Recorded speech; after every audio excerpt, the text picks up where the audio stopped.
There you go. There you go. See, I'm recording this on my computer, so it will be, you know.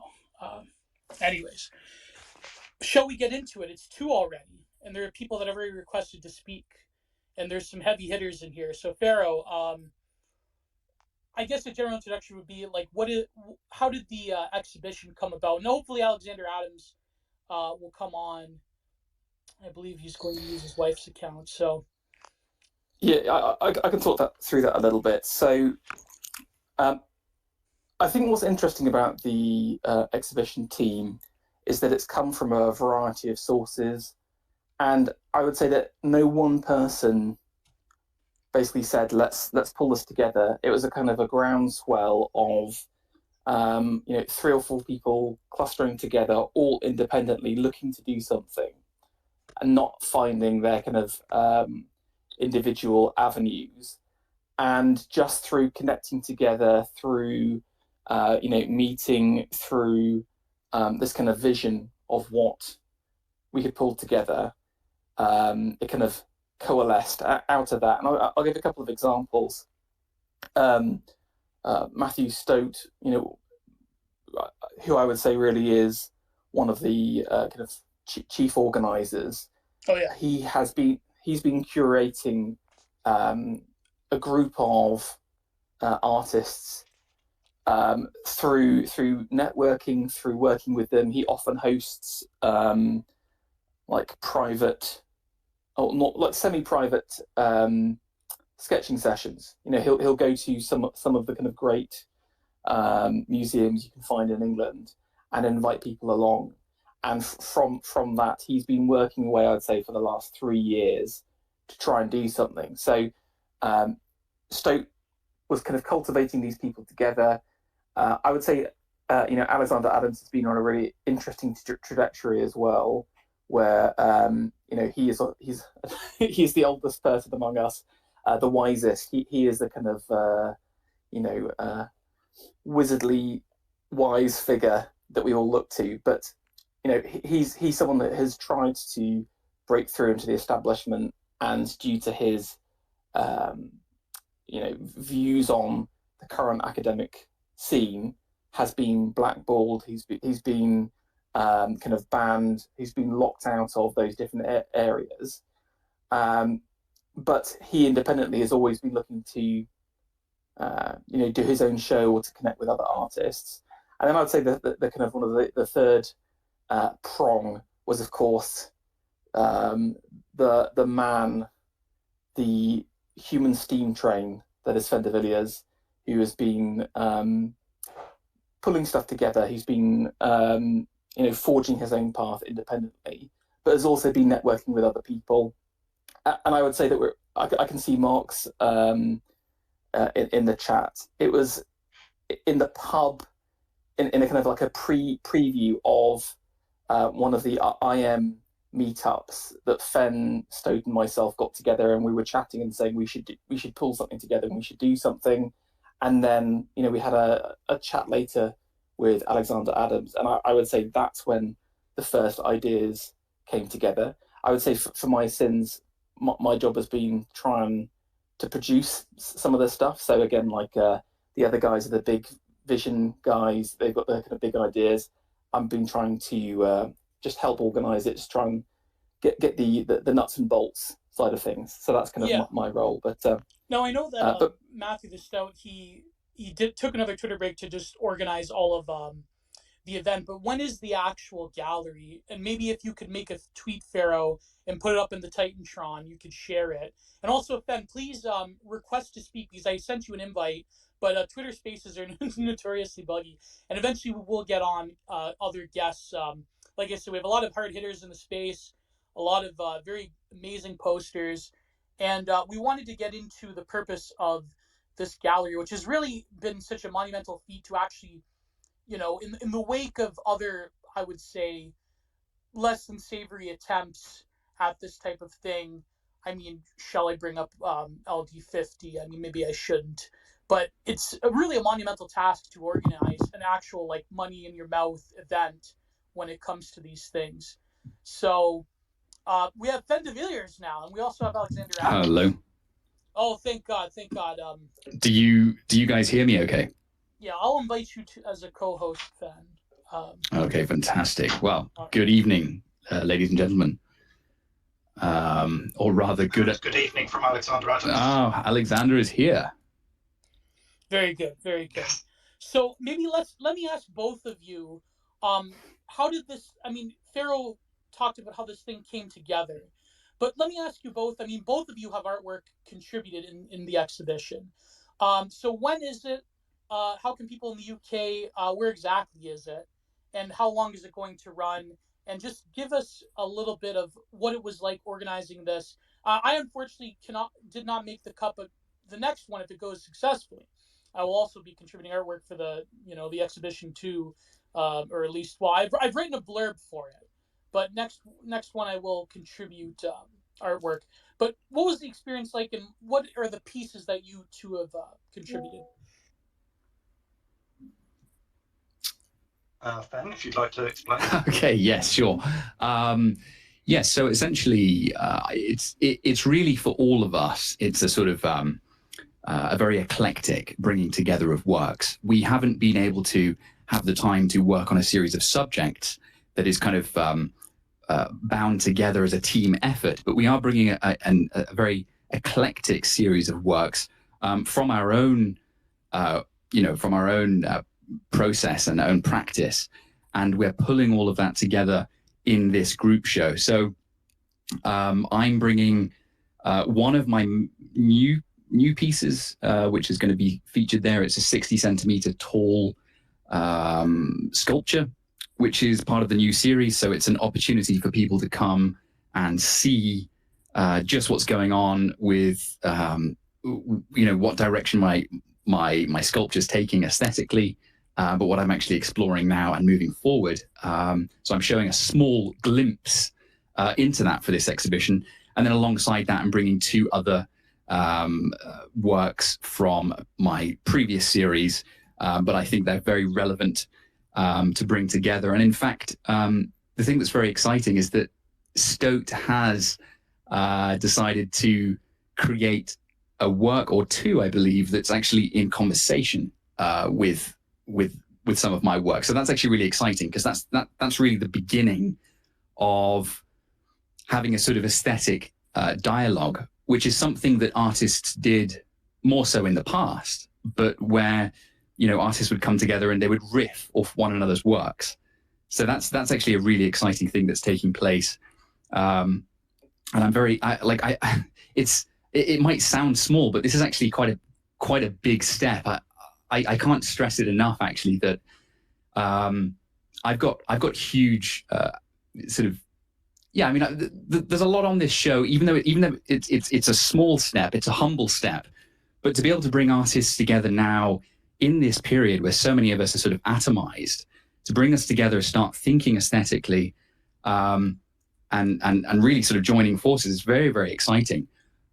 So yeah, I mean, it's going to be happening in the center of London, heart of London exhibition. It's going to be going on for 5 days, and it's the actual location won't be released until closer to the date. I think people understand why that might be, but yeah, perhaps Alex would like to say a little bit. Thank you, Fen. Yeah, really excited, looking forward to this. I've got 6 oil paintings in the show, and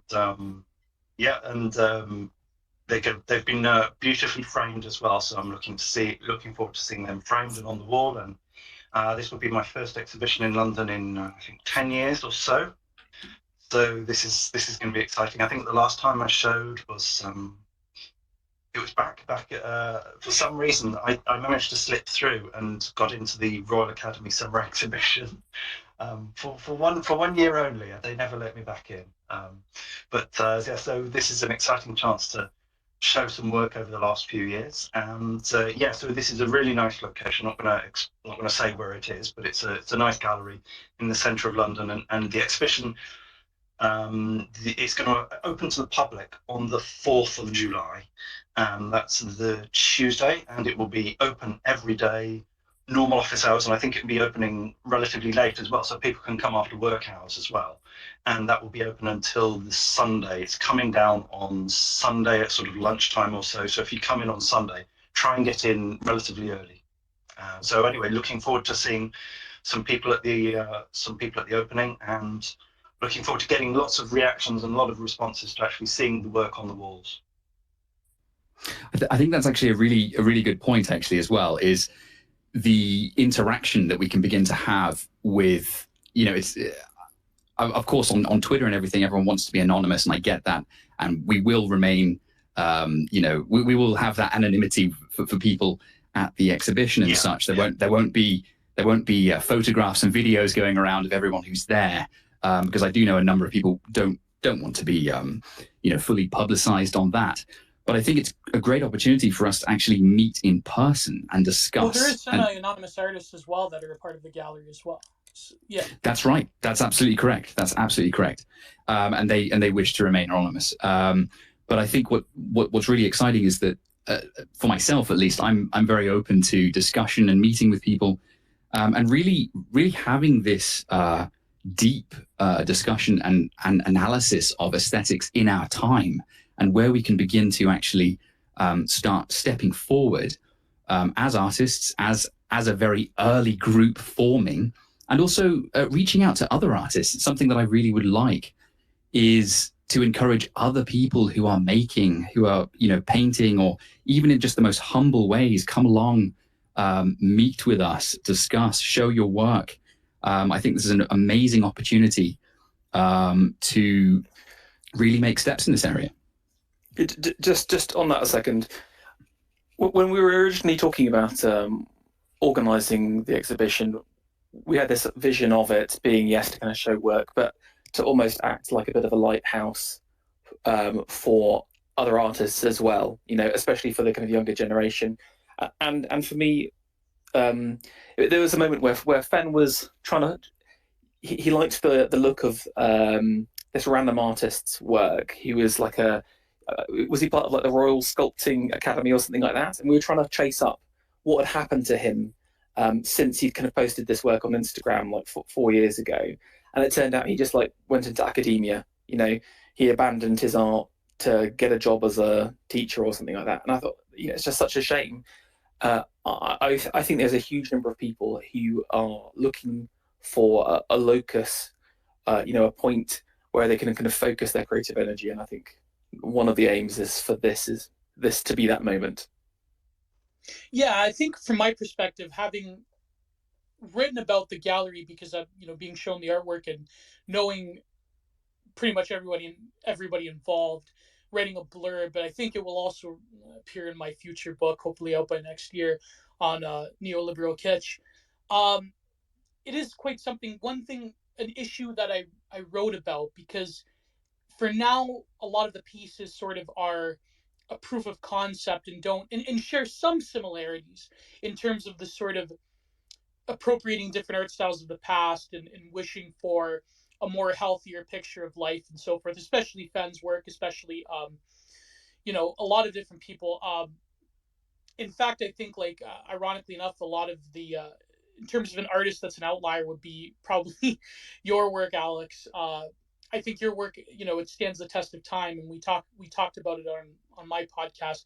But one challenge that I wrote about in the blurb for it that will hopefully appear in the pamphlet, if you actually physically go to the gallery, is this sort of creation of maybe not a movement, but certainly a scene or a collective of artists across geography in the internet age.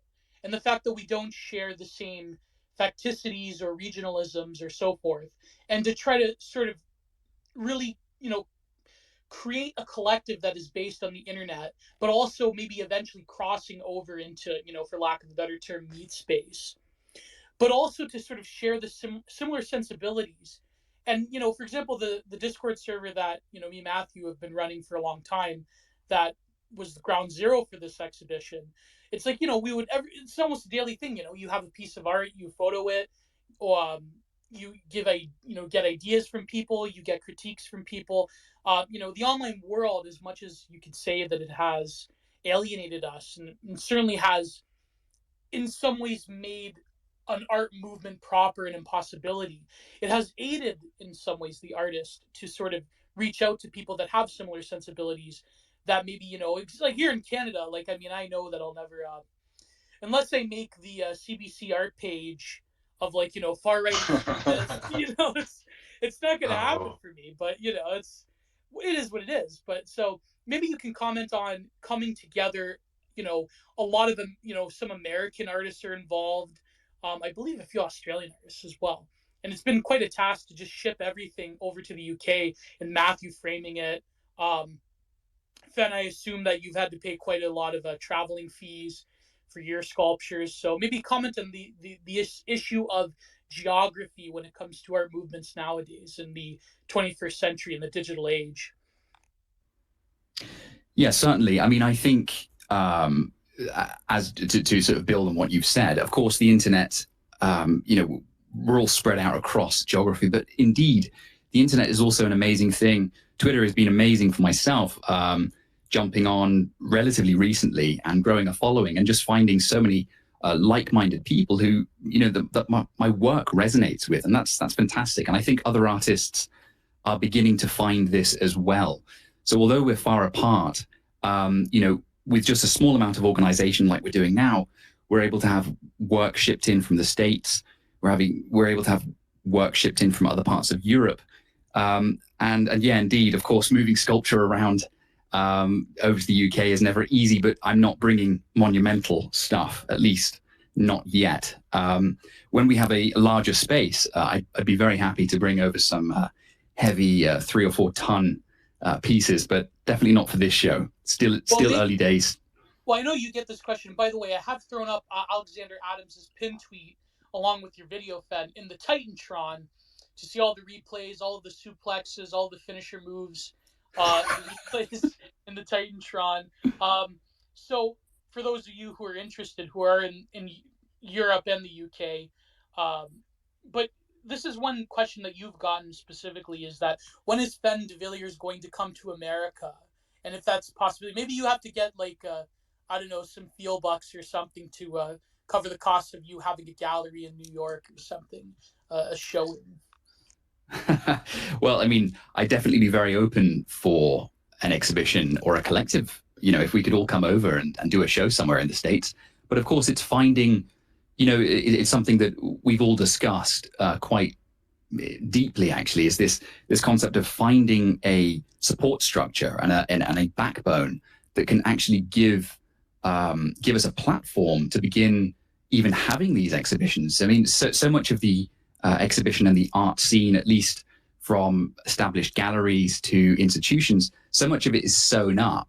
I mean, this is something that Alexandra and I have spoken about quite in depth. It's really a very difficult period because, of course, so much of the regime regime art of today focuses on a very narrow spectrum. So it doesn't allow for certain types of art to be displayed, even art that is, say, looking to express a sort of a vital energy or a certain power. Very often my work will be considered to be too powerful or masculine even, which is kind of nuts when I say that. But this is what's happened in the past. I've been denied the ability to show my work because it doesn't fit within the trends of today. And I don't think, if you're not involved in the art scene, many people don't actually realize just how closed it is. But it is something that Alexander has written a number of books on. And Alexander, perhaps you could say a little bit about this, because you've looked into this quite deeply, and you're well aware of just how difficult it is to sort of have the funding or the support from, for example, the Arts Council of the UK, for example. But perhaps you could say something about that, Alex. Yeah, I wanted Alex, and then I want to get Ferro's take. But Alex, you've been thoroughly canceled. You're never going to appear. No, I shouldn't frame it that way. It's so over for Alexander Adams in the art. Well, yeah. So I've written a lot of articles.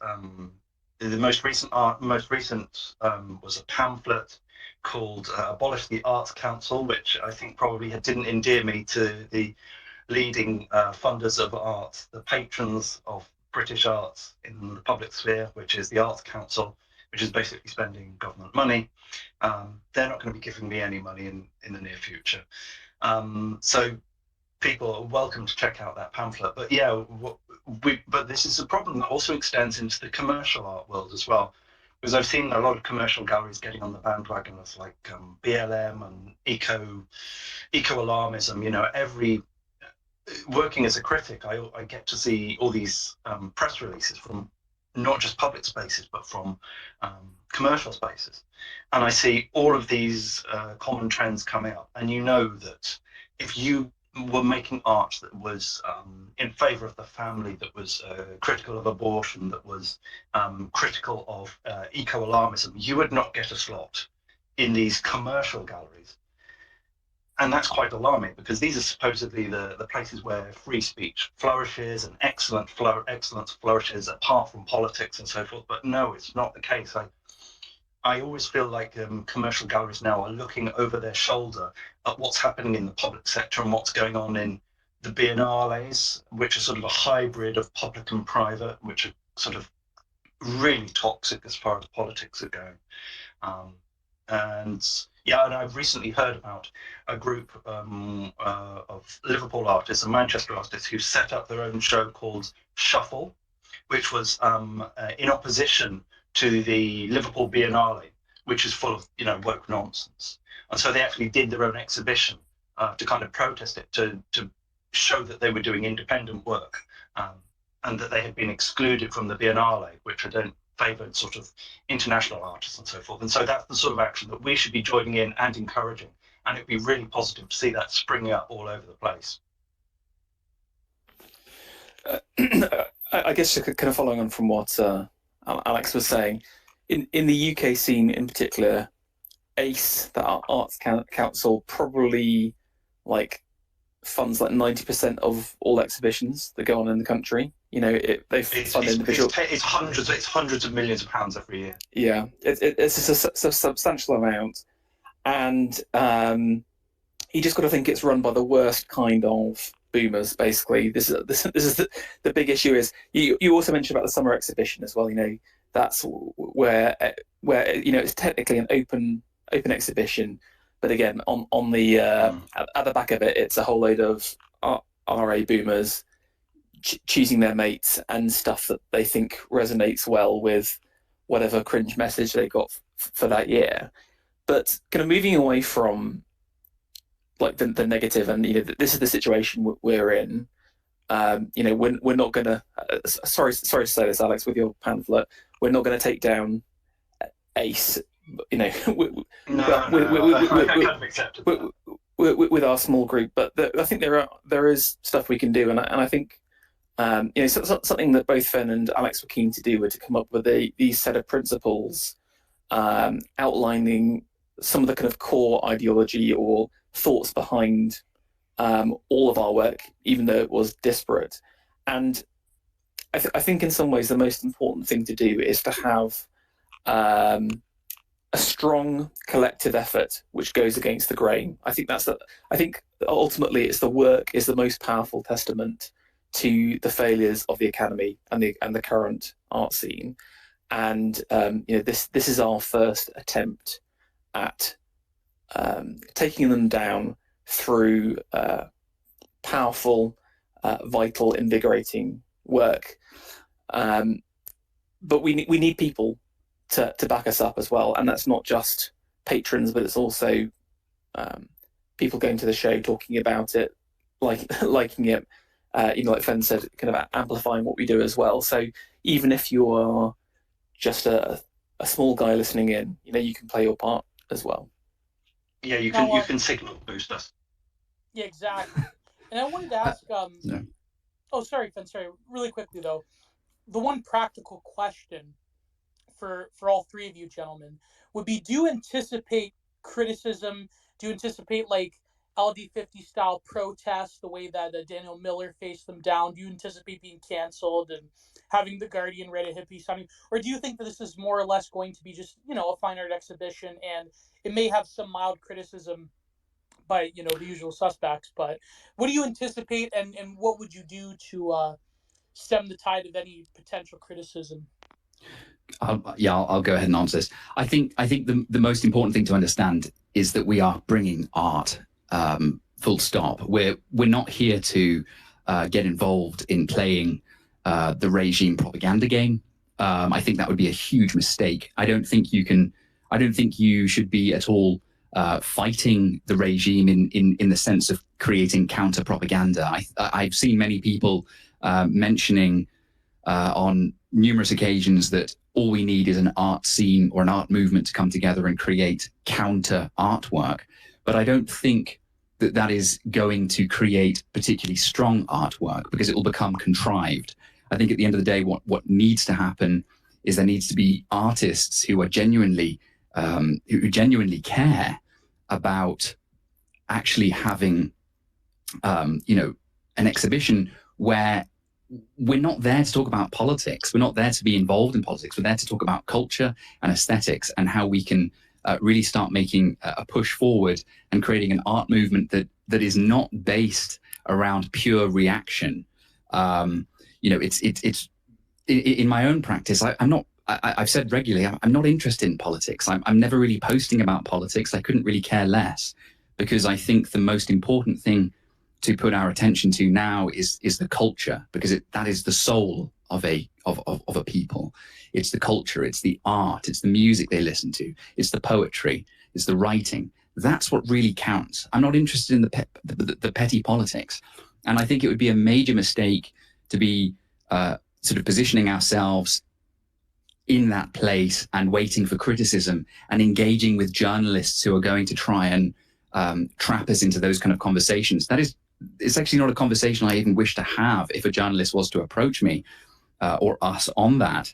It's really just about saying, look, we're trying to make an art scene here, and we feel that it's time. And we have also said collectively that we've sort of stood by and watched long enough now, and we feel that we just feel it's really, really, really important that we start thinking aesthetically and start thinking about an actual art scene that brings more vitality into this period that is kind of against life in its very essence.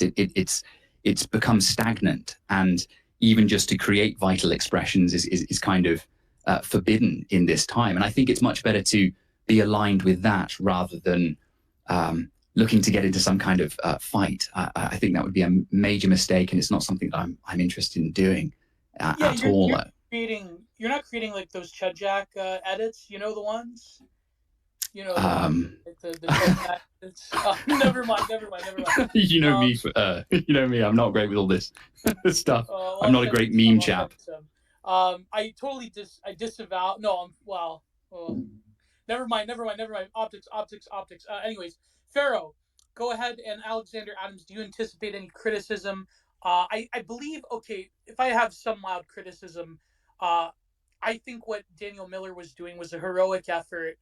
He's a good friend of ours, but I do think the connotations at that time of saying like this is the fraud Twitter gallery, that and of course the hysteria in the British media, not to bring up old demons, but was incredible. But so yeah, Ferro, I mean, you and Alexander, you're both on the technical side of organizing this. So what do you think is going to happen? Do you think you're going to get canceled? You're going to get doxxed? It's over? It's over? Or do you think that maybe this time around people are much more willing to, when they actually look at the artwork, it's not going to be like, from what I can tell, and I can tell you right now, there's not like a hint, nod, wink, references to a lot of the ephemera of the E-Right. Not to say that it's a bad thing. I mean, eventually, if the sort of Overton window opens up a bit, you can have a bit more of a wink, nod. But from what I can tell, I mean, a lot of it's just pure artwork. It's just a lot of it is going back to representation and realism, and of course, Ben going back to the vortices. And Alexander Adams, of course, is one of my favorite living artists. Not just because he's my friend, but I'm saying this as a painter myself. Oh. So yeah, go ahead, boys. Go ahead. Let me just jump in first. I think the way that Daniel framed his show set himself up for the kind of press around it, and it's post the press that he had the issues that he did, and I think we're different in two ways. Firstly, as kind of everyone's mentioned that we haven't produced activist art. It's not intentionally. What will the reaction be? I imagine mainly, I can imagine like smug ambivalence from, I know, the Guardian culture team. I don't think they would bother reviewing it. I don't think they'd be interested. But where I think that we've got appeal is to people that are a little bit disaffected with the current landscape. 10 years ago, even 10 years ago, I felt like the art scene was much more interesting and stuff was going on and it felt alive. But it feels constantly dead. I think, especially post-COVID, the quality of exhibitions that are out there, certainly in England and London, has massively declined. So there is, I think, a hunger and a desire for something new and something interesting, and I think that's what we've fundamentally got to offer. But I will say, while we're not producing this kind of activist stuff, going back to these principles again, the fact that we believe in ideas of beauty, or we're talking about like vitality. These are words which disgust some of these people. That they have like a physical reaction against it. And while the work itself is not positioned on a political axis necessarily, I think that someone will look at Fenn's work, they will feel the raw masculine energy exuding from it, and their soy bodies will not be able to take it. I think they'll sort of melt in the show and have a negative reaction against it. So that's my thoughts. So it's not intentionally created to annoy or to aggravate anyone. We're just focusing on good work. But I think the fact that the work is good and some of the principles that we share behind it will trigger people. Yeah, before Alexander's take, I think that like one criticism I could have is that, and me and Fenn have discussed this in private and on our episode on Content Minded, is that, I think because there's such a dearth of actual masculine representation within the work of art, and there's others, like our good friend Harold has great mythological pieces, great, amazing painter, and Fenn mentioned literature. Another shout out I will give is I implore everyone to go to our good friend Marty Phillips, his account on Twitter, and in the pinned tweet, I'll throw it up. His novel Millennium just recently came out. It's an amazing work. It's and I highly implore everyone to go and buy it. He really is a great writer. But one criticism I would say is that, like, I think a lot of people that talk about Fenn's work, even derogatory, is sort of like a more of a criticism, like, you could say it's like, the effete soy critic, that one meme of the soy jack. It's like, I love art crit, that one. I heart art critic. They say that Fenn is like too overtly masculine. It's all full of like vitalism, power, blood, fury, blah, blah, blah. But I think that, there is such a lack of, I think, healthy male representation within the space of the artwork that, Fenn coming out like with the sledgehammer of vitalism and masculinity and rippling muscles and, very chiseled features, I think is almost called for. But then, of course, like Fenn, you've done recently a piece of a female figure that you had this challenge of trying to make it harmonious of a male and female figure, and even though the female figure in certain in certain ways can come off as like a little bit masculine, it's still like there still is that grace there, I feel. A recent commission piece you did, but anyways, yeah, that you can address that after. I wanted Alexander to talk about the potential criticism, having been an artist that has faced criticism from the media yourself, so. Yeah, well, as far as responses go, I think that probably, the Guardian and other places and the Independent and stuff, I think they're going to pass over it. I don't think they're going to mention it. I don't think it's in their favour to start, because if you start talking about what we're doing, you have to explain, well, we're actually opposed to quota politics, and the over regime programming of public arts commissions and exhibitions, and the fact that the Tate, the National Gallery of Art here, exhibits, 50 does exhibitions which are sort of pretty much mandated 50% women and so forth. If they start explaining that, then it kind of exposes what a terrible, deplorable situation the arts are in at the moment. And I think it just sort of exposes a lot of stuff that normal readers will read and think, well, yeah, actually that is terrible. Yeah, people should be protesting against that. I think it's actually quite difficult for them to spin the regime as being as upholding high quality and high standards and having anything to do with aesthetics at all. So I think it's something that they'll probably avoid. I think deep in their hearts that they know that this is to do with Gibbs, it's to do with quotas, it's to do with selecting certain artists, not because of the quality of their work, but because of other characteristics. So I think they'll probably avoid it. As for being doxed, my name is public. So yeah, well, I hope it will sell a few books. Oh, of course. I mean, the Tate Gallery has been corrupted for decades now. I mean, there's even old Jonathan Bowden lectures on it. The recent ones have been a disaster, by the way. I remember that one where they gave all four of them. I think it was before CVID. They gave like all four contestants, all four runners up, the prize. And what happened? Well, yeah. What happened was they all decided they were going to go sort of socialist on it, and none of them was going to accept the prize individually, so they would share it all. So that the organisers had no choice except to divide the prize between four artists, and they were all terrible anyway. And it was to protest Brexit or something, like some inanity. Yeah. It's like some symbolic thing, yeah.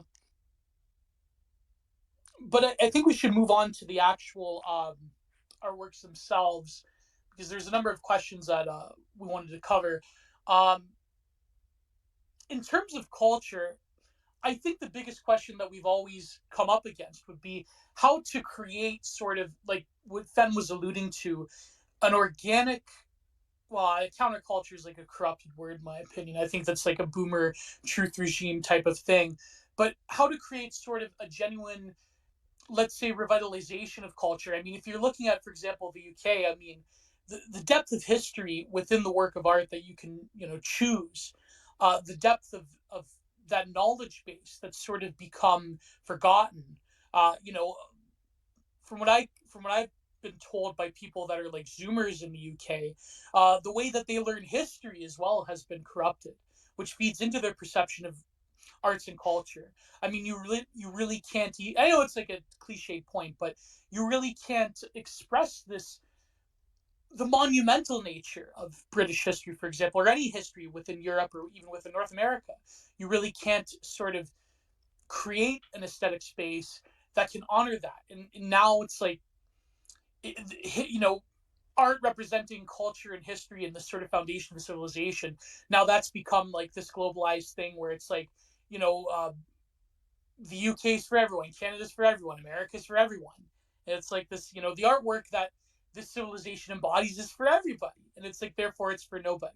And it's, I don't know, maybe I'm just rambling right now, but if anyone, Ben, you have a lot of thoughts on this topic. That's an extraordinarily good point. And it's something that I think, again, is worth touching on is that this overall sort of leveling of the art scene in general across British art, across European art, even just to learn or have an ability to say sculpt or carving stone or, having some ability to model in clay.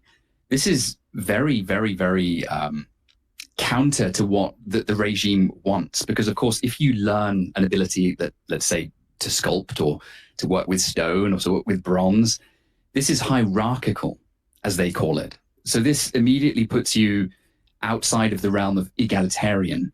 Not everyone can be involved in such art. Not everyone can create stone or carve stone, because it requires a level of skill and study. And of course, that starts bringing in hierarchy. And as soon as hierarchy starts to come into any element of the arts, the regime doesn't wish to support that. They don't wish to support someone who is going out there and saying, look, I've learned some ability and now I'm actually going to start creating, and I'm going to start bringing something that requires a level of skill. This is, I've seen people in the art world call this sort of colonial, this is like a colonial thing, which I don't even know why they use that word, but they throw this onto art or work that is made that has some kind of power to it. And I think it's important to understand that the egalitarian sort of philosophy that has been thrown onto the arts has worked as a very strong corrosive. The ability across the board has gotten so bad now where people are almost incapable of actually making something. The majority of the art you see today is just sort of petty installation, found object art thrown together, put in a space with a political tagline message thrown on top of it. And that's what's happening. But I think people need to look at it deeper and understand that this is a shotgun method by the regime. The shotgun method is that they have allowed anyone to participate, usually politically minded individuals, to participate and then just sort of drown out any other kind of art. And then they elevate that across their institutions, across their art galleries, and they bring this extremely low-end art. But it's really, what people need to understand is that it's really just politics masquerading as art. And I think if there's one thing that is important to be, conveyed to some degree in this movement, is that we are attempting to go back to, drawing again, painting, sculpting, the ability to actually generate an image. I mean, we're not talking hyper refined works here, but it's a start. It's a start where people can start really coming together and actually creating again. As I said in my manifesto, which I wrote a while ago now, it's like the most revolutionary act is to actually make something in these times, because so few are making things in these times. And that in itself is, it's not even, you don't even have to try and counter what's going on, because that in itself is a spiritual counter to these times. Because people who wish to actually get round to making things again, you're already standing against the corruption. And that's why I encourage everyone to be involved in, start learning to draw or sculpting, or, do something that you can actually express into a material, and that can then be shared, and you can begin getting into an aesthetic dialogue. That's just something that came to my mind anyhow, with what was going on here. Well, I wanted Ferro's and Alex's take on this as well. And I will, I think maybe when we cross the hour mark, we will start taking guests on to give your little thought or blurb or question. And you can also, I think there's questions also in the replies to this. But what I was going to say, I want everybody who's listening to this, give me the fist if you've seen, or raise your hand if you've seen this. And listen, I'm a fan of, I'm a fan of certain contemporary art, and I've defended certain intellectualized forms of art that need explanation. But did everyone see this viral tweet of the last Keith Haring piece, where it's like he was dying of the Salloforum's disease, and everyone was like putting up this what's the art that made you cry, and it's like all cartoons and Marvel movie type of stuff, and I hate to say it, a lot of millennials and Zoomers can only have an aesthetic experience if it's through this narrative of hyper politicized artwork. And of course, there's this bricolage of the mythology of the 1980s and that certain disease. If you've seen this thing, it's this Keith Haring piece, and yes, I've seen a few of them. But it seems that what the way that the tweet was set up is that this is an abstract work. And I'm not a huge critic of Keith Haring. I think some of his pop art that he's, graffiti pop art is quite interesting and good. But the way that it was set up is this is the unfinished Keith Haring piece. Then the follow-up tweet had to explain by some some MB Zoomer account, where it's they all have that kitschy form of digital art that's made from Wacom tablets. It's then the second tweet explains the artwork that, oh, actually this was Keith Haring, this sort of biography. This is another thing that Marty Phillips, my good friend, said. It's the sort of biography or bioization of the artwork, where it's the biography of who made it. That's more important than the actual aesthetic image itself. It's it's got the connotation of both activism and also this tragic story. It's that's what really gets the goat of a lot of like millennials and Zoomers that are posting screen caps from like Adventure Time, and like listen, I used to like Adventure Time as well. You know, if you look very closely at my live streams, I have an Adventure Time poster behind me, so I shouldn't be talking mad smash, but you know, yeah, that's like sort of like biographization of the artwork. Just quickly, Gio, something that comes to my mind when thinking about that is that, again, so much of this work and so much work today is rooted within this this principle that I talk about a lot, which is mental masturbation. Is that essentially all of this stuff feeds sort of a theoretical thing. It's not an aesthetic sense. It's this artwork that feeds into, oh yeah, I like that because I can think about it, and it's very deep, and it's all very interesting, and all this sort of nonsense. But what you find is that it doesn't give any more. I don't think people can feed off of something that is purely just something based in the theoretical. Do you know where I'm going? Oh yes, 100%. Maybe if Ferro and Alexander could comment on this as well. Yeah, I totally agree with Fen here. You know, this idea where it has to have this kind of super deep meaning behind it. I think there's a lot to be said for, again, just some of the kind of brutality of Fen's work. Again, you know, there's just kind of in your face, raw power and emotion that it has to it, and I think to a degree with some of Alex's work as well, where you know there is a kind of a stark nature to it. You get an instant response. Going back to kind of your earlier point though, Gio, about you know what do we need to do to create art? My personal view is that the current training system for artists, certainly in the UK, has totally failed. I will be careful with a doxing situation, but my sister is currently studying fine art in a northern university, and she was someone that went into university. She was you know a very decent oil painter for her age, interested in sculpture, and they didn't even have a course for oil painting. All the time she was kind of encouraged to do these kind of ridiculous art forms, and you know I think at first she felt very discouraged by it, and I wonder at a national level, you know, this must be happening.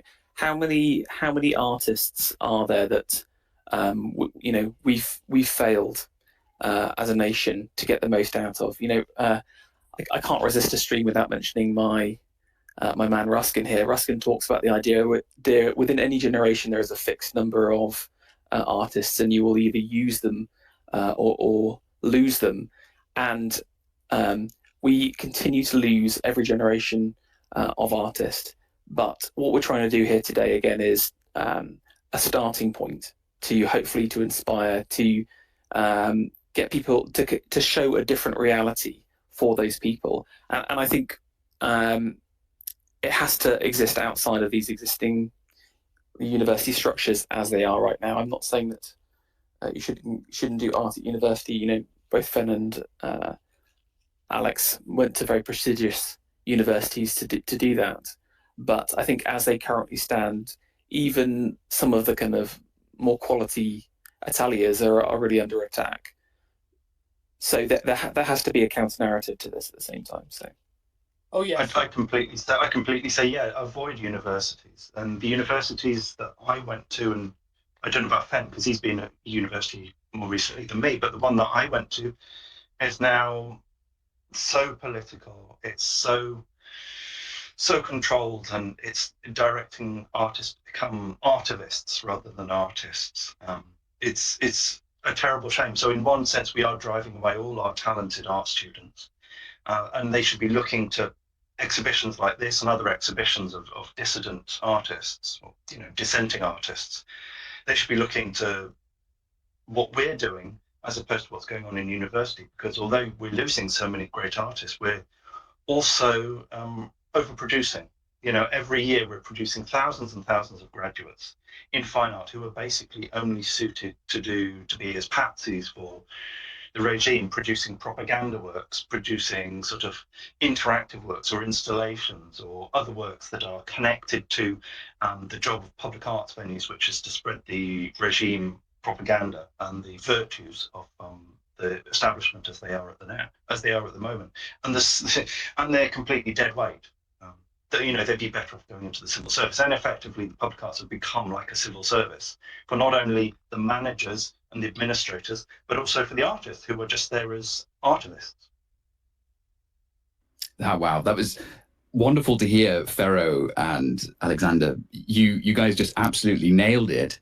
This is exactly what's going on, and I think it's again, to go back to this sort of loose collective that is now forming, is that indeed this is an opportunity that we can hopefully grab the attention of such individuals, and try and guide them towards this other group that's forming.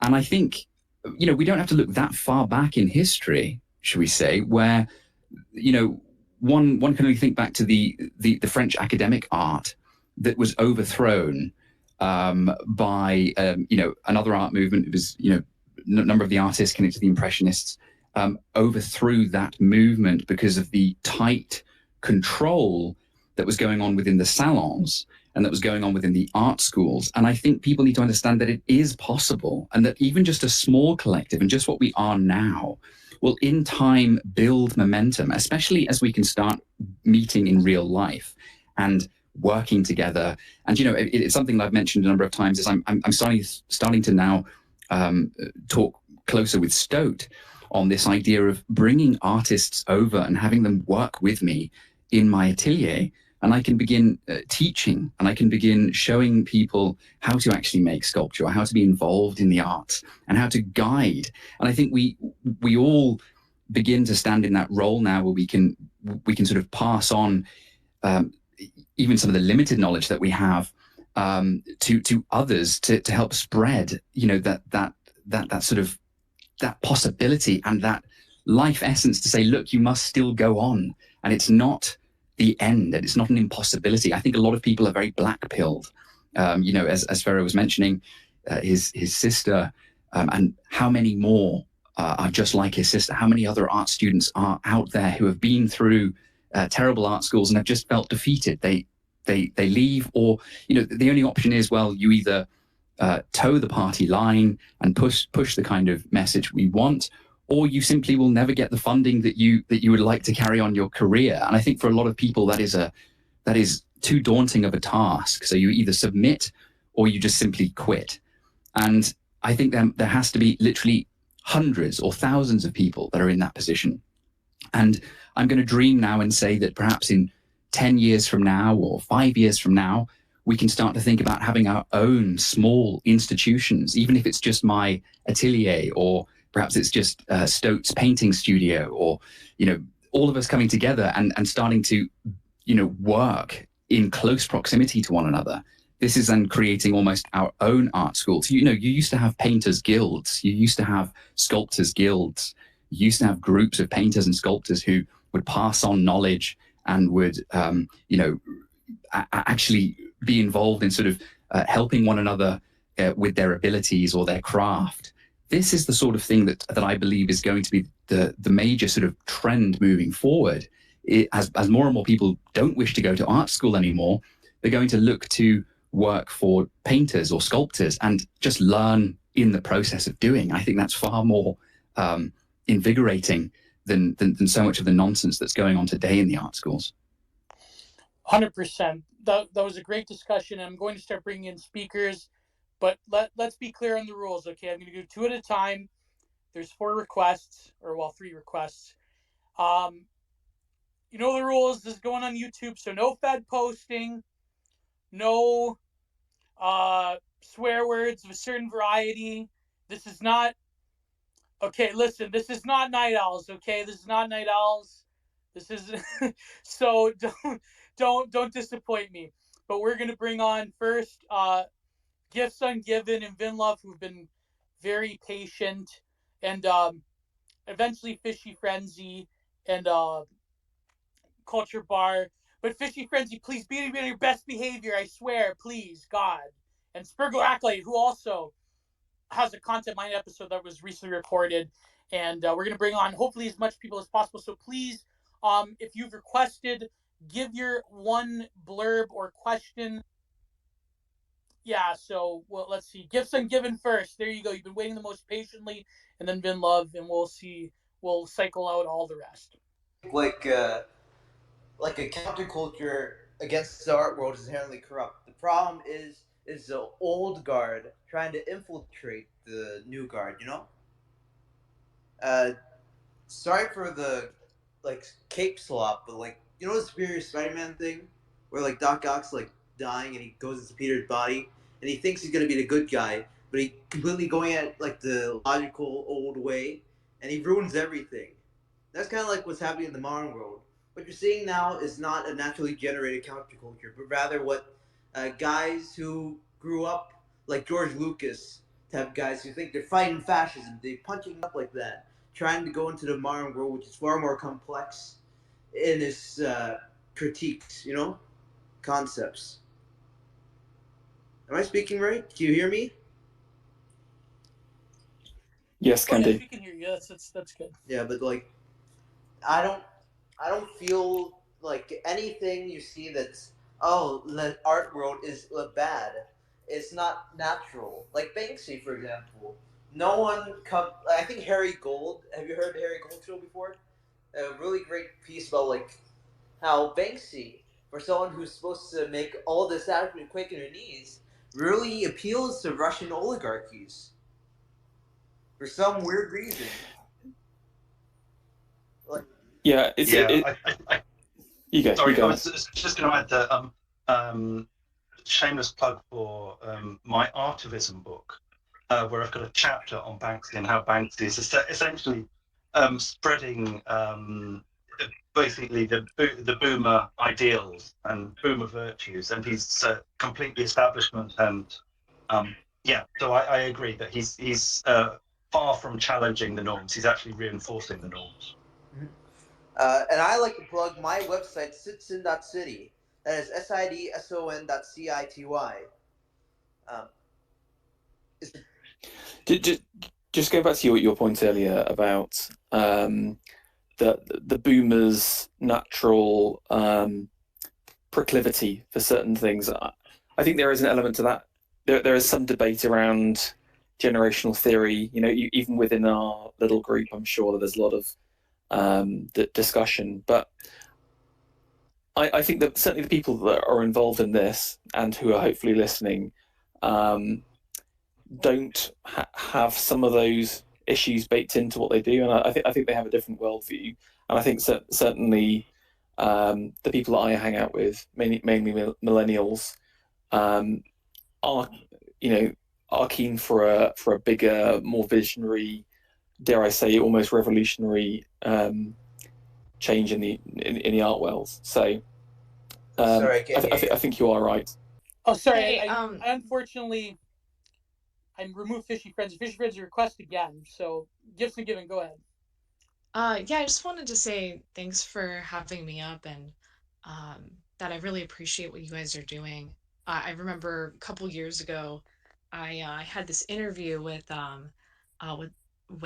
somebody about art and kind of the state of things and how culture is really, really, really important.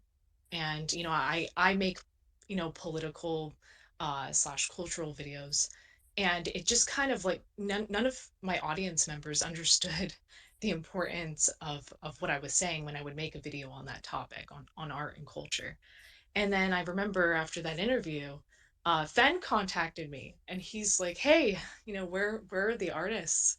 And kind of just wanted to vent about what he's kind of gone through. And at the time I didn't really know what to say to him, and I actually didn't even know that there were other people who wanted to pursue making, I guess you could say, dissident art. But yeah, he kind of introduced me to this whole space, so I have to thank him for that. But in any case, I think something that he said that's really key and important is that the hierarchical aspect of making the artwork is very key to why someone like Fen is barred. from showing his work or being elevated in culture. I know for myself, I experienced something very similar, and it was that when I went to art school, being a classical painter, being very good, when I coming from a classical background, my art was not accepted. I was completely barred and actually told that my art form was completely irrelevant. So I just think that's a really compelling and important aspect of the whole equation, because art isn't just about the ideas, and of course there's a spiritual aspect to it, and their style, but the key thing of Western artists that set us apart from other people is that we are very skilled in our craft, and that does give you sort of the kind of it says you're allowed to make a comment in culture because you have invested so much in getting so good. And I just think it's horrible that we've been barred from being a part of this whole thing. uh and since we've all earned it, I think we should have more of a say than anybody else. So I just thought that was an excellent point. Very key, very very crucial to fixing things.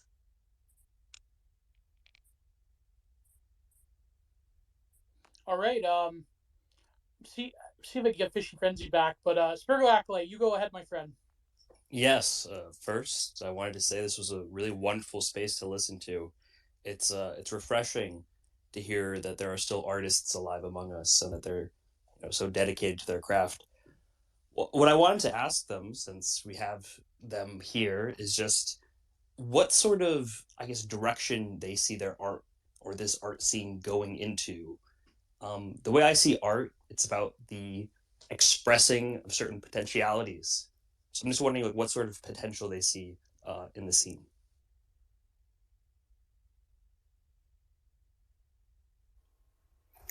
I mean, that's a huge question. I will not talk about myself, but I will maybe say for Fenn's work, he mentioned his little atelier with maybe some assistants. I've imagined him spawning an entire kind of revitalization of the kind of futurists. One of the big issue I think with those turn of the century modernists, whether it's impressionists or vorticists or whatever, is in their kind of sheer vitality in creation. They never thought about the future and kind of cultivating that beyond an initial set of ideas. And so you have these kind of layer after layer, new movement after movement. And I think because we've had this period of time where we can kind of reflect upon things, it's clear that we cannot build something that is just flash in the pan. It needs to be bigger. And so while Fenn's work may on the surface have this nod to the past, there is something very organic and living about it that will grow beyond that. And I very much hope the same for Alex's work as well, that maybe some budding artists would want to go under his wing, so to speak, and absolutely start something there. So yeah, and I would say also, what's something that we would like to do is Fenn's talked about the atelier system, which is basically where young artists don't go into art school, but instead they go into the workshop of an established master, as in like an experienced professional. And I would say absolutely. And for example, something that I do not only is the drawing and the painting, but also printmaking. Pretty soon, I'm not going to say anything now, but if you go to our website, the website of the exhibition, what you can do is you can sign up there and you can get advanced news. And you can also see there are going to be I think I can reveal there are going to be some prints that are going to be available for sale. So make sure you go and visit the exhibition website. And I would say also cultivating craft. Fenn has talked about the craft of carving stone and casting bronze. I would also talk about the craft of making lino cuts and lithographs and etchings, because this is something that has a hierarchy of ability and of commitment. And once you start to commit to learn the technique, you also get involved in the tradition and you understand and appreciate the art more. And I think that these are vital connections which are deliberately excluded from art schools at the moment. So I think that this is something that young dedicated artists really need. They need these mentor figures, and I hope that maybe we can provide that either individually or maybe through a future art school. Oh yes, definitely. I'm myself am a printmaker as Oh. well. People know, but Fen, go ahead, because I wanted to Yeah. go through all the questions. We have a lot of people. Yeah, exactly. No, I think going back to Spurgler, I did a post yesterday because I was actually really interested about this idea of the zeitgeist, and I know a number of people. Some people don't like the term. Some people agree or don't agree with it. But I think at least what I've tapped into intuitively within this period, and this was way before coming online, is that I spent a great deal of my time sort of thinking and making sculpture and looking at the current art scene and the current culture scene.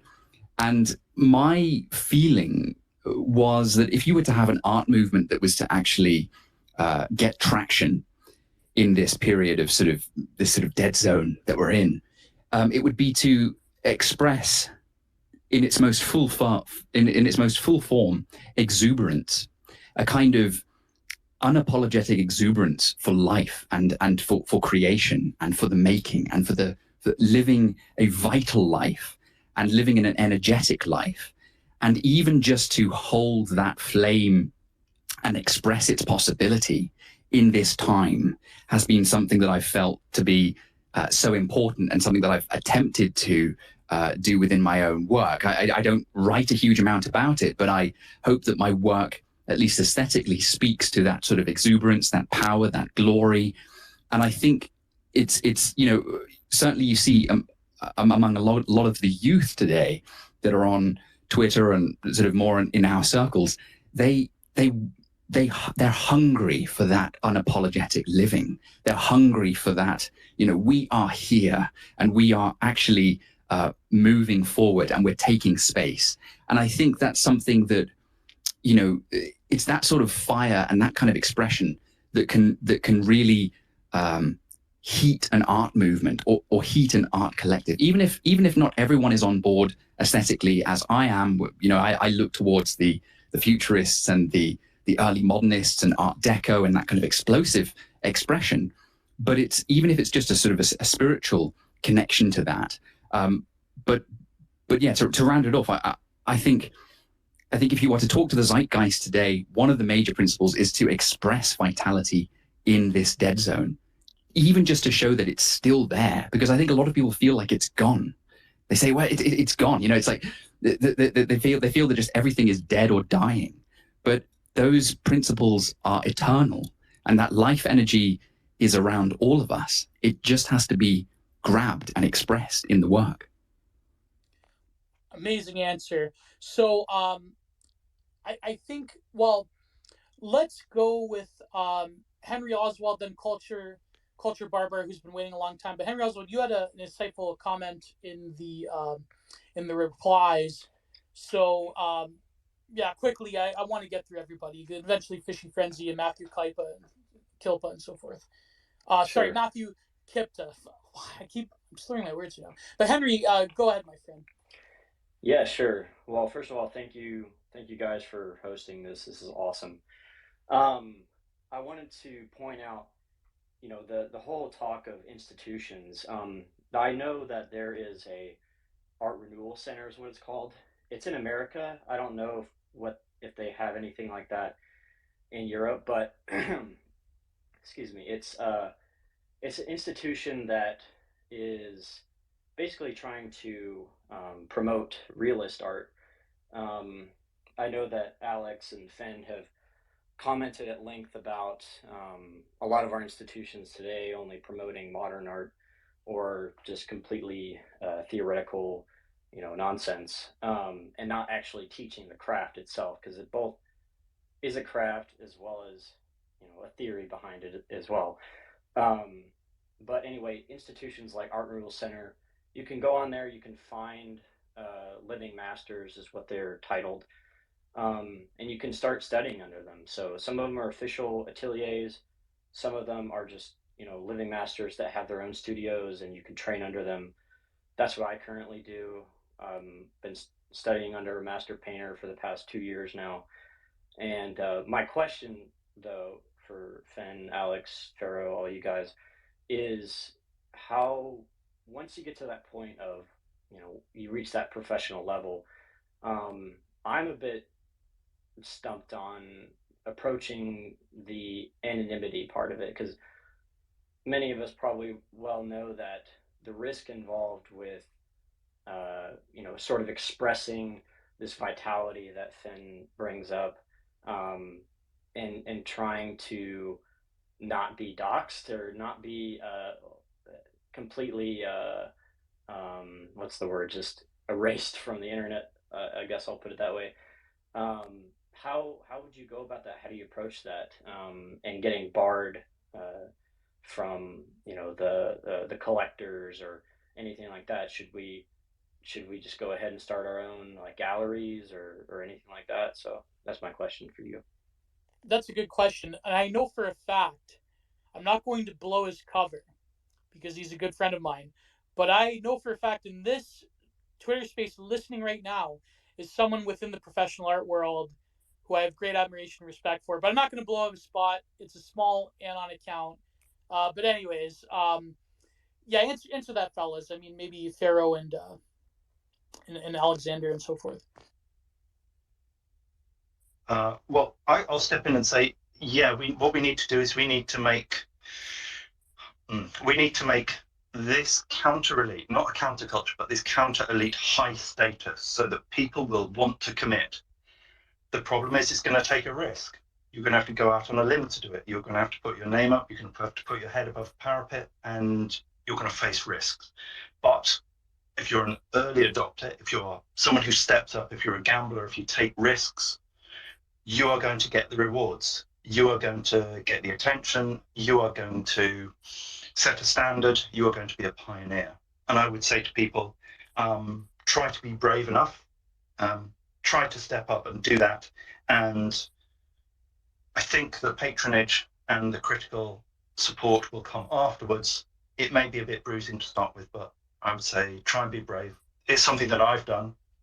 I have a degree of bravery. I don't know if it's going to pay off, but it's the only thing I can do because I feel like it's the truth, and anything else would be living a lie.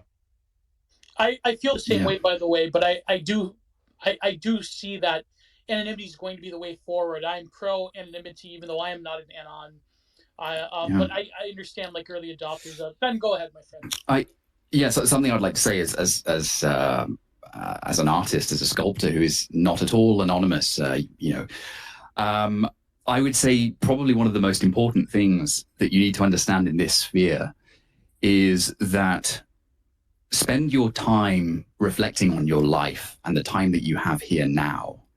Understand that you have this time now, you have this life. And I don't think I could live with myself if I were on my deathbed and reflecting on this period now and thinking I had the opportunity to do something, but I never actually did it. And I think more and more artists are beginning to feel that now and saying, look, we are in a position where we're going to have to step forward. Artists of the past have done this. We just have to look through history. Artists of the past have done this.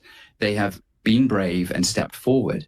But I think it is very important to understand that if you are going to step forward as an artist, don't get involved in petty politics. This is something that I've mentioned on numerous occasions.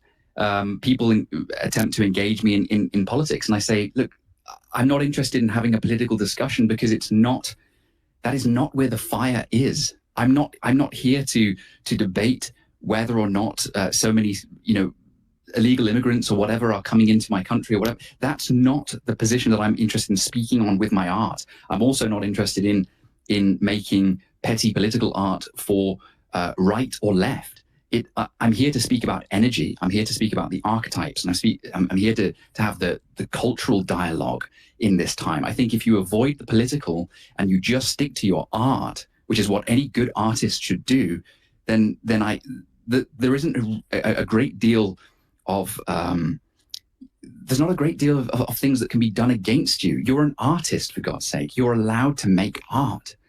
That's the thing. Can I just jump in on that, Fen? Because we're in a very unique situation where, if you just have a normal day job or whatever, that they can destroy you, they can destroy your career, everything, but they can never take the art away from you. And you've got to think. I always think of someone like Ezra Pound. Is it right? He literally wrote his poetry on like the toilet paper of of the prison he was in. They can literally do their worst to you, but they can never take your art away from you. That's what you got to remember. That's a great message, but I think that we have some points in, maybe contrary to your point about political art. Now, to give you a good counter example, just to play devil's advocate, there was this piece by a painter that I actually do respect, even though she's a lib. There's a Cecily Brown piece where it's like this migrant ship, and it's supposed to be heroic, and France and Britain she's British. So it's like we have to let in all the migrants because of this, and anyways, that's I think the sort of hyper politicization of the art world.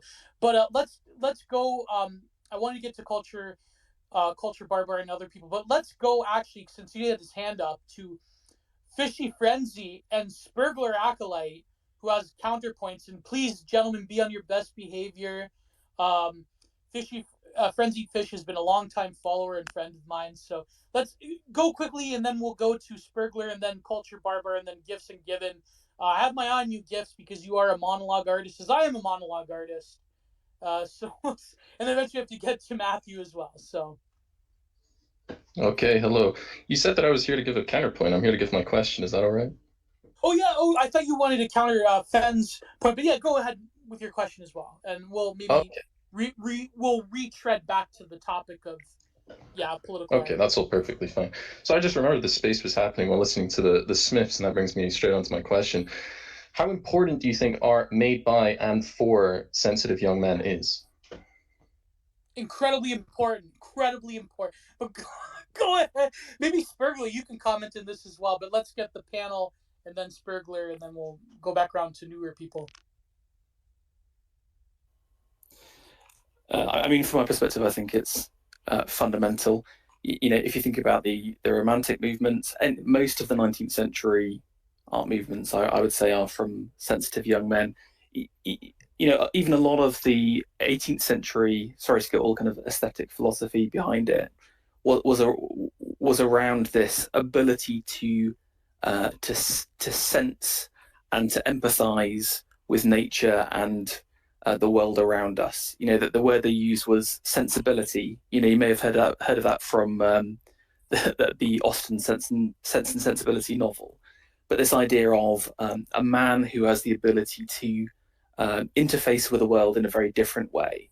And I think we've sort of lost that as a concept. We kind of talk about the kind of, sensitive young man, but I think this archetype of the man who is able to interface with reality in a different way has been forgotten, and we need to bring it back.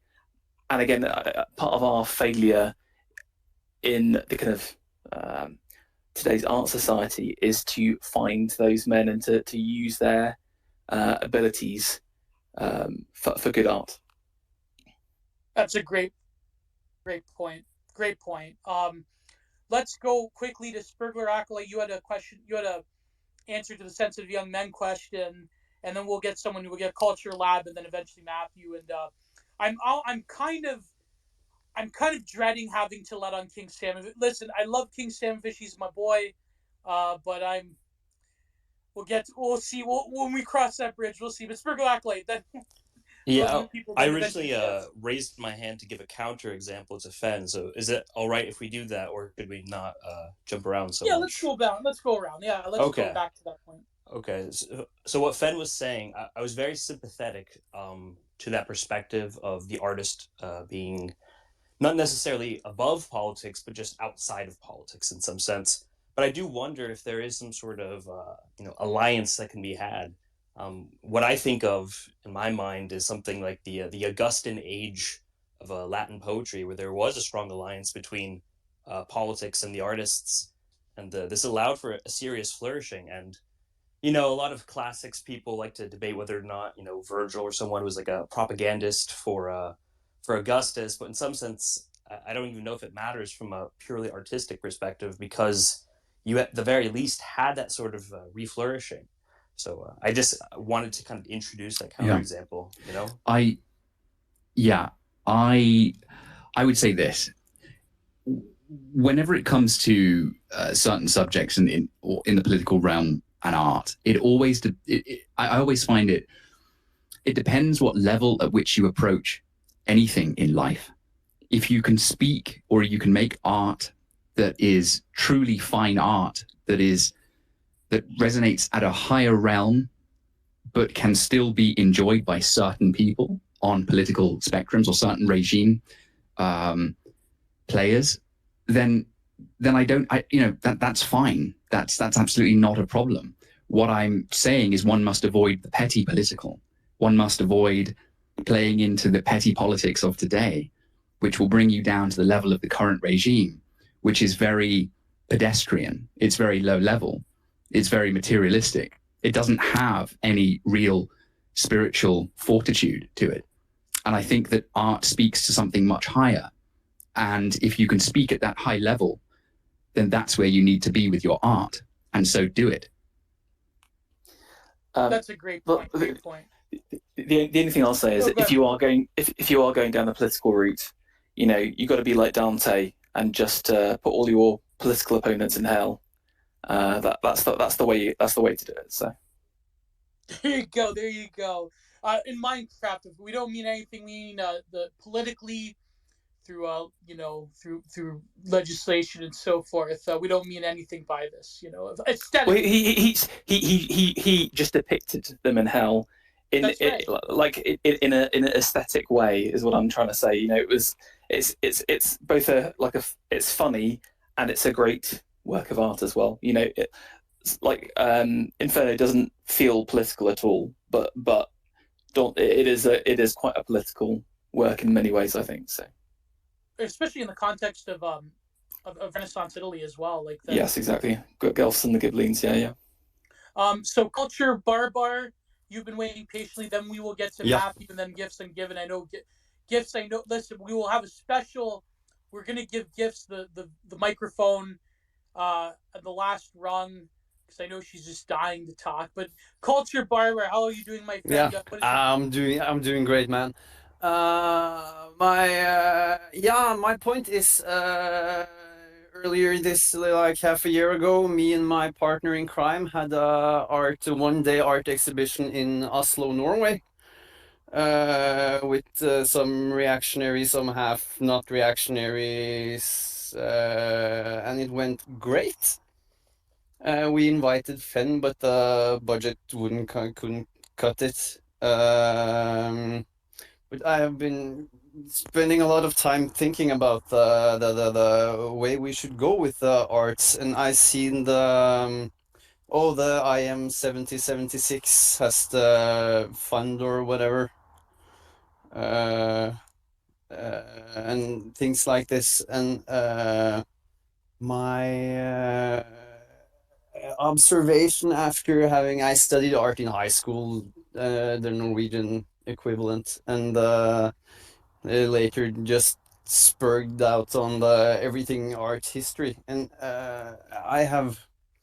my observation is how much the smaller groups, like as a defined group, how much power you have over the future of art history.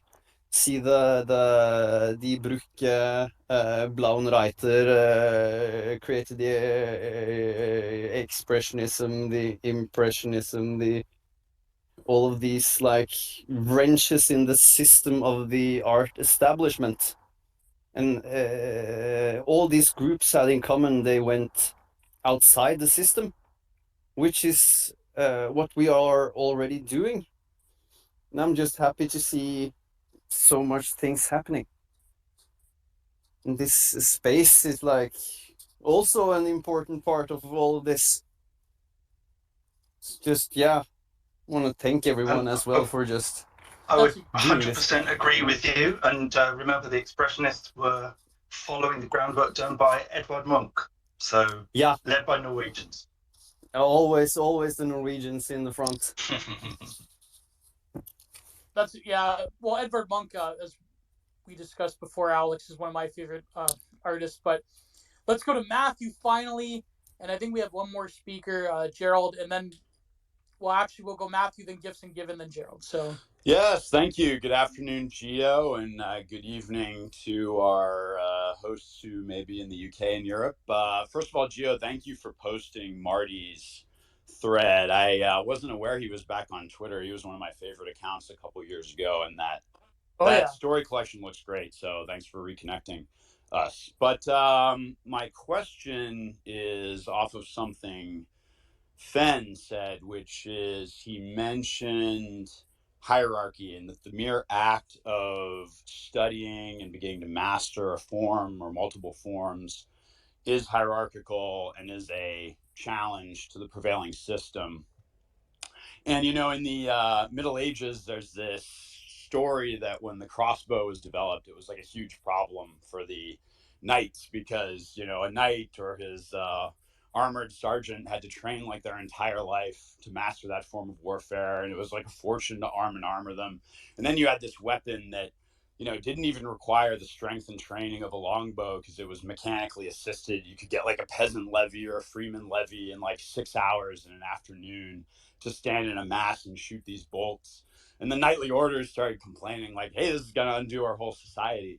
And I don't know if that's true, but it's one of these great kind of, it may be a myth, but it's a great image from history. And so my question that any of our budding masters can answer is, do you think that in addition to the philosophical egalitarianism that is probably your main challenge right now, that the mass proliferation of computer design and computerized tools for, I guess this would be more for designers and drawers and painters, less so than sculptors. But is that another challenge that you guys are having to overcome, that there's this sort of leveling tool that is almost like a disincentive to traditional mastery in the forms of drawing, painting, perhaps sculpture? Do you find anything frustrating about that? Well, I have a whole chapter in my book where I bash digital art, but I think that in order to do even good digital art, you have to sort of go to the traditional skills of drawing as the foundation of the artwork. I mean, a lot of these illustrators, they don't have that foundation. I mean, someone, for example, I know he was in the chat, but he'll probably be listening to this later. Our good friend Reagan Lodge is a digital, you know, uses digital medium and is a serial illustrator and artist, a comic artist, but he also has a very good foundation in a traditional art skill. But anyone else in the panel want to answer that? Maybe then we'll get to Gifts and Given. We'll finally get to Gerald. And please remember that this is going on YouTube, so you know all the optics considerations and so forth. It's not, yeah. Whoever wanted to answer that question, you know what? Like, Gifts, you want to answer that question as well, or yeah. Actually, no, because I can answer it. If you'd like, I can address the digital thing. Yeah. Because I've been, well, I've done a few posts and threads about AI driven art, especially just recently AI driven sculpture, which I did a post on it, a small thread on it. I think Gio, you saw that. It was a bit of a laugh. But no, I don't see it as a major problem. I think a lot of people are constantly getting very upset with AI and how it's going to, you know, somehow, I don't know, take away from art. I think one must see AI as a tool for the mass and for the mass mind. And that is, it's a plaything for them, and it shall feed them, and it will keep them busy with yet another trinket and toy. And I don't really consider that to be high-level art that they're then creating, because one has to understand that art, at its most, you know, basic essence, is the vision of the artist. So you can have an AI generate some images, but it doesn't have the curatorship of the vision of the artist behind it to actually shape it into an image that has any worth, that has a certain play or composition that brings a power to that that artwork in general. I also think digital art, let's say just some kind of JPEG or whatever that you generate on a computer, it doesn't have the same aspect of something that has been painted, that sits in the real world, that has been labored over by a painter or a draftsman, or any of this sort of stuff. So I think it's misdirected to be worried about AI. I know there's a lot of people who are worried about it, but I think it's just yet another tool. It will be something similar to a kind of Photoshop in the end. People will use it to generate basic images. I've seen a lot of posts about, oh my God, have you seen AI? It's going to put graphic designers out of business. And then I look at these threads, which are kind of normie sphere threads, and they get loads of traction. And then I have a look at the actual graphic design, and I just think, well, yeah, but this is for the mass. And I'm not really that bothered about what the mass thinks. The mass and their aesthetic taste is just, it's not interesting for me. And if it fixes a few of their problems, then so be it. But it's not fine art, and it will never venture into that realm. As far as I can see, certainly the regime establishment will probably start allowing all kinds of grotesque AI-driven art to reach some kind of level. But let's be honest, it will all eventually just kind of merge into one another and be a kind of soup of nonsense. So I'm not worried at all. Now, before we get to Gerald, and then lastly from Henry, Gifts, you've been dying to go, so this is your opportunity to shine, my good friend. Thank you. Yeah. Fen, that was an excellent point, and actually that kind of rolls into my point. You guys, Spurgler and Fen, you guys were discussing how politics ties into the work of art, or the artist's involvement in politics and how that plays into things. I do kind of wonder, though, in a way, if it's kind of unavoidable, because by virtue of what we are, we're European people of European descent. When you're making art, I feel like the most important thing, so that it doesn't end up just being entertainment, is that it's for the Volk, for the people. So when you're channeling those archetypes, and you're diving into the collective unconscious, you're really tapping into the tree, so to speak, that is your people, and it kind of all stems from that. And so I guess what I'm sort of putting out there is that it very well could be the case that it's political by virtue of us being who we are. Because if you take into consideration the situation we find ourselves in, especially as a white male, you guys are very under attack, and our people as a whole are very much under attack. So I guess, do you see that, one, if you're making art, it's kind of entertainment if it's not really about your people, but then simultaneously, by virtue of making it about your people, it kind of becomes political as a result? Do you think that that's correct? Because that's kind of how I see it. Gio, do you want to go, or shall I go? You go. Yeah, I think this is an interesting discussion. I find that generally, myself, as a Brit, as a European, I'm drawn to a certain aesthetic, spiritually, naturally, and so that certain aesthetic and that certain response to art that comes through me and finds itself in it, in a manifestation, in a piece of sculpture, or a piece of work that resonates with myself, and obviously other people like me or similarly to me. But I can't say that I'm in a position where I'm actively thinking about that I'm making work that is white European. That doesn't dwell in my gross sort of conscious mind. That's not a thought that I carry with me, because art is based within art is based within an intuitive response. So I'm simply working on that level. It certainly appears that my work obviously speaks to other British people. It speaks to other European descent people, but not just them. I mean, it also speaks to others.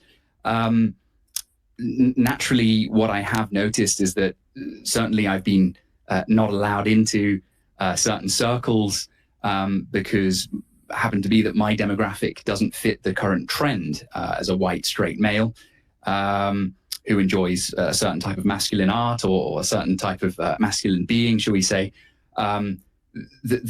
Yes, of course, the regime and the current standard and their trends are very much stacked against us. But I think that's all the more reason to start our own movements and our own groups that celebrates the stuff that we like, be that a Volkish type of art, or be that a sort of art that speaks to other people.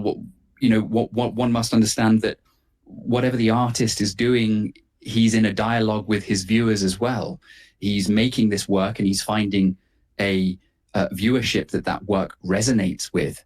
And of course, there is then that back and forth, because there is a feeding from the group to the artist, and then from the artist to the group, or to the collective, or to the people. So it's something that is constantly back and forth that's going on. And of course, everything that I take inspiration from happens to be European art movements. I mean, this is just how it is. But I don't hold a conscious thought of anything related to, am I doing it for a certain absolute demographic or anything like that? That would get in the way of my intuitive response to art. Well, I had an idea that maybe a content-minded episode could be you, Fen, and you, Spirgler Acolyte, because me and Spirgler, we talked about actually the death of sculpture in one section of our talk, but that's a future idea. I know Gifts is set to, it's been a while since Gifts has come on the pod, but we'll see what happens. But let's go to Gerald, and then finally Henry to close us out. And like I say, I just want to say before you go, Gerald, this has been a great space. I love all the people involved. A lot of great listeners that have followed all of us throughout the years. I've seen in the audience, and this will be available on YouTube probably by next week when I clean it up a little bit from various infractions. So, Gerald, take us away, my friend, and then Henry.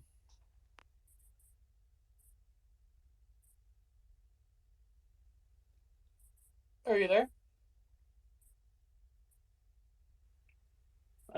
I can jump in if he's gone.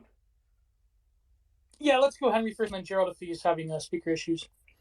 Okay, cool. Well, yeah, thanks again for hosting this.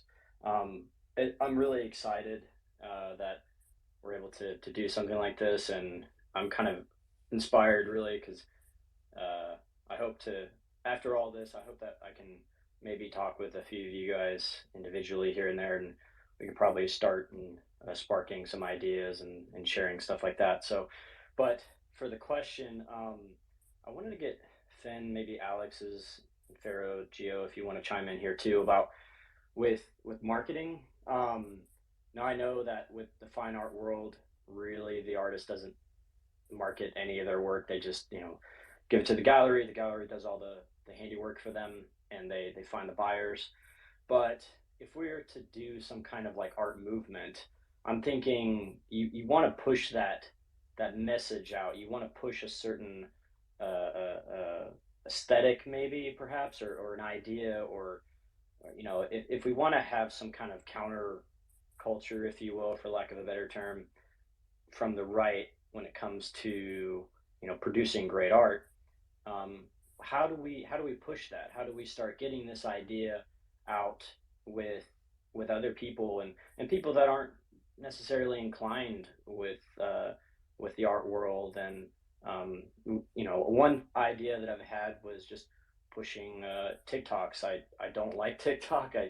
I don't have it myself, but if you want to try to get that idea out, or alternatively, is it I know fine art is a bit more of an elitist thing. Do we not even pay attention to that at all? Do we keep this mostly to the higher echelons of people that actually would care about fine art? So I'll leave it to you guys. If you build it, they will come. Yeah, you go ahead, Coach. Yeah, build and they will come.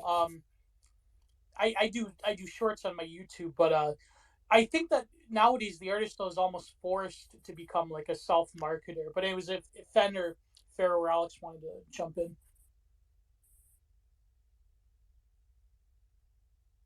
I can say something. I don't know what the other guys are doing. Alex, do you want to say something? Ferro? Yeah. Oh, yeah. I will say something. Yeah. So I think we've got a problem in that a lot of commercial galleries they don't see the potential of this because they're not thinking in the way we're thinking. So a lot of commercial galleries are not going to take us up in the way that they would have done 20 years ago, or if we were in a less political situation.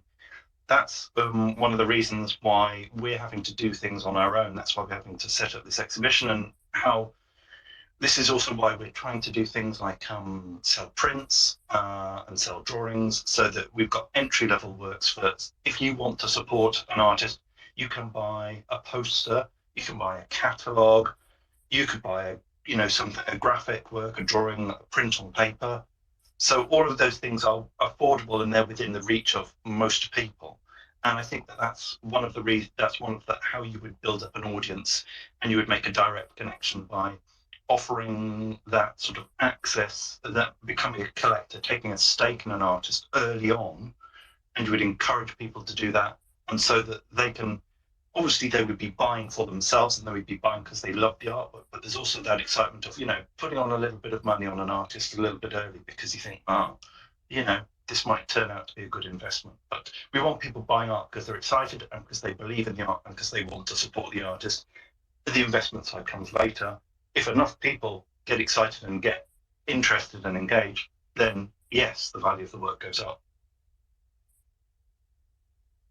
That's a great point. So Gerald, are you there? Can you speak? Yeah, can you hear me now? Oh yeah, there you go. Perfect. Sorry Beautiful. about that. So really, I just wanted. First of all, I've really enjoyed the conversation. Unfortunately I can't hop the pond to the show, but I'm sure it'll be great. I just wanted to comment on something I said earlier. Someone had mentioned about the sensitive young artist, which is just it's a cliche that I think we have to avoid, because like smoking cigarettes and reading Baudelaire, it's like all of these kind of prior conceptions of what a contemporary artist should be, I don't think apply anymore, because the whole system's become so, it's all, as you all know, it's academic, it's boring, it's dry. I think we need to emphasize more that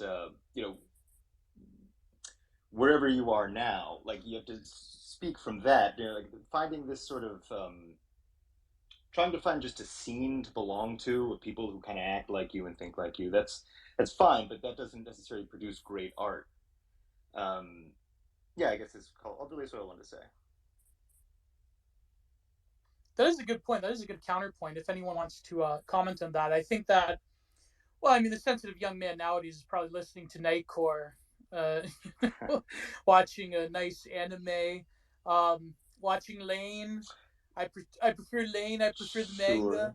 But yeah, but go ahead. Even that stuff, it's like, we're talking about anime from the 90s, anime from the early 2000s. It's there needs to be something grounded in the here and now. This is one of the reasons I like Fen's work so much, is because there's this spirit of vorticism, but he's doing his own thing. That goes for all the artists. You're all doing wonderful work. Yeah, that's a great point. If anyone wants to take that on, then we will wrap up the space. And just a reminder, everyone, this will be available on YouTube eventually, perhaps next week. And tomorrow will be the content-minded episode I'm dropping with Alexander Adams, where we actually get into his experience in the art world and art school. But if anyone wants to have any comments, even Matthew or Gifts or Spurgler Acolyte, and then we'll wrap this up. Because we're wrapping up because it's quite late in the UK, or it's getting late, so. Well, I just wanted to say thanks to everybody involved in this. It's extremely encouraging. And I think that that's what my original statement coming into this kind of was, is that, for me, this has been a really sad experience being an artist in the world.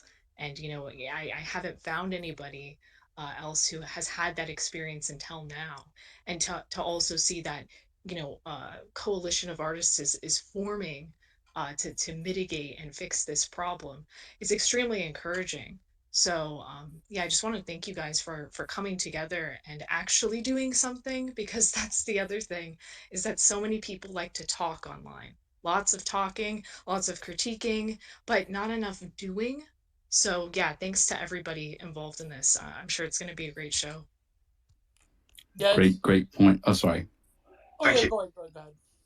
No, great point. And just a last thing that I would just as we start rounding off, and then I'll give everyone else a final speech on this. But I just what I would like people to hold in their mind and in their thoughts is that when you're in the present moment, when you're in this period that we're in now, we don't understand the trajectory of history that is ahead of us.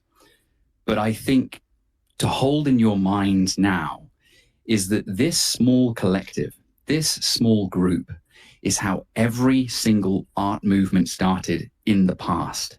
It was a few people coming together. It was a poet, it was a thinker, it was a philosopher, it was a painter, it was some guy who maybe did a bit of sculpture or whatever. It's these moments now. We can't see it now because history is far ahead of us, but it's these moments now that people need to hold in your mind. It takes a few people. It takes a few people to make the first steps. And from that, things can really start moving forward. But it's just going to take the first steps, and that's what we're attempting to do in the most humble of ways. But I've got full belief in this. I'm fully invested. I've got full belief in this going forward, and I think it has to happen. We're at a great position now and a great period to actually make something happen. This is the time. This is the time to get something going. So I want people just to hold in their minds that history is ahead of us, but what we're doing now is we're planting seeds. This is the beginning. That was well great. said. And, the Alex, and then whoever wants to speak to close us out, Henry and Matthew, and yeah. Oh, okay. Well, thank you for having us on. It's been a fantastic discussion. It's been hard work organising this exhibition, but we think it's going to cause a splash. If anyone wants to find out more about the exhibition, even if they can't make the exhibition themselves, they'll be able to see some images, get information, and get some offers on buying art at the-exhibition.co.uk. And it's also in the Titantron, along with all the finishing moves. It's in the Titantron, the pin tweet in Alexander Adams' bio as well. Go and follow all of these gentlemen and lady. Although I don't know if Gibson Given is a lady, but well, no, I'm kidding. I joke. Matthew and then Henry. The space was very successfully run, and I was not aware of the expedition until this exhibition until this space. We can mount expeditions later. And I also wasn't familiar with all of the artists featured. So the space was very successful from that standpoint. And thank you for fielding my question. Thank you, my friend. And finally, Henry, unless Burglar Acolyte has something to say. Henry, play us off, my friend. Yeah. Again, really appreciative of the space. I really do hope I can network with a couple of you guys out there. I'm pretty serious about my work. Like I said, I'm currently in training, so I haven't really been posting anything. Although I'm more than willing to share, works, ideas. I love critiques. It's all about trying to pursue that excellence. So, and hold ourselves to a pretty high standard. So yeah, and I like to think I got lots of good resources I could point out to other fellow artists and stuff. So yeah, reach out. Beautiful. Unless Sprigler Acolyte has anything to say. Okay, there you go. Thank you all. All the information's been there. Like I say, will be available on my YouTube channel, Janet Productions. Go and subscribe to that. Go and get the information on the exhibition. It's in Alexander's pin tweet. It's up here on the Titantron. This has been a great space. And tomorrow will be the Content Minded with Alexander Adams. All of us are working on artwork. I have to get back to my artwork, but of course I'm writing my book currently. Hopefully, it will be out by next year. Spurger Acolyte as well has an amazing content-minded episode. And thank you all for joining us. A lot of you have been my friends over the years, and such great people, great artists that I've met on Twitter and so forth. And thank you all. God, as I always say at the end of every podcast, God bless. Goodbye. Too sweet doing the NWO, the too sweet. So thank you very much. God bless.